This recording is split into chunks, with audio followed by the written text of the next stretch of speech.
what are some of these issues that states are starting to take up already? Where are there some gaps that we're not really seeing any states step out and be leaders on?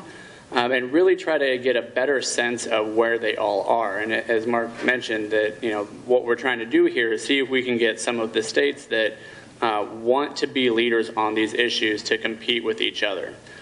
So it was an information gathering tool as well as it can become an advocacy tool as well. There's a lot of times you'll see these types of reports done, whether you look at public health, those are often rated state by state, and you'll see that when those come out, a lot of the states will read them with great vigor and try to get towards the top of the list. And so that's one of the goals that we had here as well. But I'm going to let Kelly talk a lot about sort of what the metrics that went into these reports, how we chose the states that we started with, and then we'll switch back to me. I'll talk a little bit how they can be used and sort of what the next steps are. Great. And not to continue this ridiculous joke for too much longer, but I did want to say that Mark has been practicing the interpretive dance to Happy just as much as we have been practicing the lip syncing. So stay tuned for that as well. So as Mark had alluded to, the National Health Council has worked for many years, even since prior to the passage of the Affordable Care Act, in really moving the patient voice to the front and center of the conversation on exchanges and on market improvements, so that patients are really at the center of care and at the center of thought when it comes to insurance expansion and insurance market reform. And over the past year or so, we've been working with the Council to develop a set of 5 key principles for patient-centeredness in the health reform movement, really. And those are, and I know Mark has mentioned this 1,000 times, so you'll probably hear it from me again and again, non-discrimination, transparency, oversight, uniformity, and continuity of care. And really these issues coming together are really a package of a comprehensive set of values, really, that the patient community feels really belong in exchanges and belong in health reform and really across all insurance markets.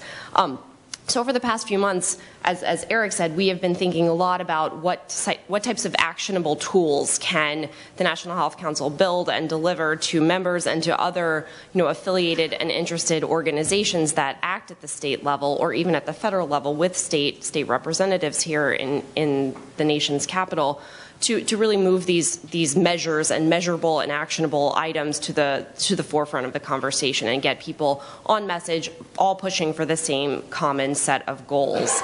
And so we did a lot of thinking about what sorts of measures would be the most actionable items. The idea was not to measure those standards that are not really controllable or really influenceable by a person who is advocating at a state level or the federal level. We wanted to think through those actions that a person's advocacy activity could really move the needle in a state and really move the patient voice towards that center goal, as we were talking about earlier.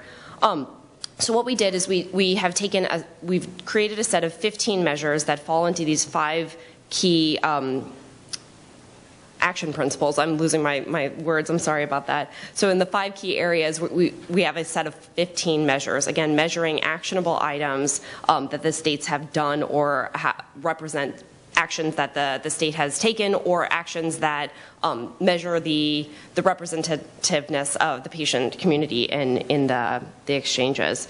And so thinking a little bit through the types of performance metrics in each of the buckets, thinking through non-discrimination. These are measures that measure the access to care or coverage within a state. Transparency is about clear information, whether a person has access to the details about what's covered in a plan or how many plans there are that are out there. Oversight are really the activities that a state has taken to oversee plans and maybe come down on plans that aren't necessarily living up to the expectations of the state. Uniformity, this is something we talked about a lot this morning. What do the materials look like? Are plan materials understandable? Are they, do they look like, do all issuer plans have to do all the plans that issuers put out there have materials that look in the same way, or specific requirements for what needs to be on a formulary, for example. And the continuity of care, which in our estimation really represents, Medicaid expansion and also those transitions of care, as Mark was talking about, when people transition from types of coverage or between plans year over year. That transition is a place where people can really fall out of the system, and protecting that continuity of care is really important as well from the patient perspective. So these are really the measure. It's talking about the five different principles, 15 different actionable measures within each of the states, and so we measured each of those principles on their own, or each of the measures on their own, as sort of measured up to what the National Health Council believes is the ideal that a state could take, like the most beneficial action that a patient could have in that state. And then thought about how all of those measures within each of the key principles rolls up and compares across states. So this one way to look at this progress report is that it's sort of a two-part measurement system. So it's one, you look at the state, how it evaluates to like the ideal, and then two, you look at the states compared to each other and how they do well or not well compared to other states out there. And so one way to read this report, this is a conversation that we had earlier this morning, and I hadn't really given it a lot of thought, but I think I've been thinking a little bit more about it through the morning, is that if you're working in a state, looking at where the state has done really well, that's a good place to start. So look at those places where the state has measured as having a beneficial action for patients, and those are things to support in a state. Make sure that the state continues to do those things or acts to further those measures along the path, because while, again, this is a snapshot in time, that doesn't mean that having a blue ball for a specific measure means that there's no further action that could be taken. It means the state has been willing to act in that area and may very well push it further down the road.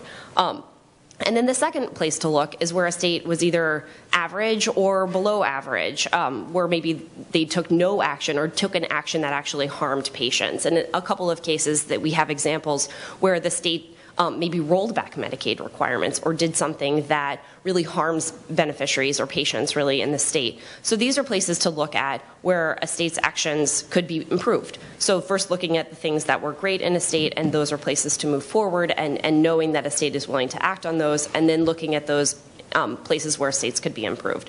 All, across the spectrum, even though we have states at the lower end of the spectrum and states at the higher end of the spectrum, states in all the buckets, state-based exchanges, partnership exchanges, even the federally facilitated exchanges, it doesn't fall into clear, distinct buckets where, one is all low and one is all high. We really have a mix of types of marketplaces across the board, acting or not acting in different ways. And so that's something to keep in mind, that this is not, a place to only go to state-based exchanges. This is a type of tool that you could take to any state that's out there and still say, these are things that you could do in your state, even as a federally facilitated exchange, and make changes that move the patient voice to the center of the conversation. That's it. Great. Yeah, I think that last point is really well taken, too, that we sent a letter to insurance commissioners and to the chairs of health committees in a whole host of states a couple weeks ago, and did get a few back that were very brief, polite responses, but then said, but we're a federally facilitated state.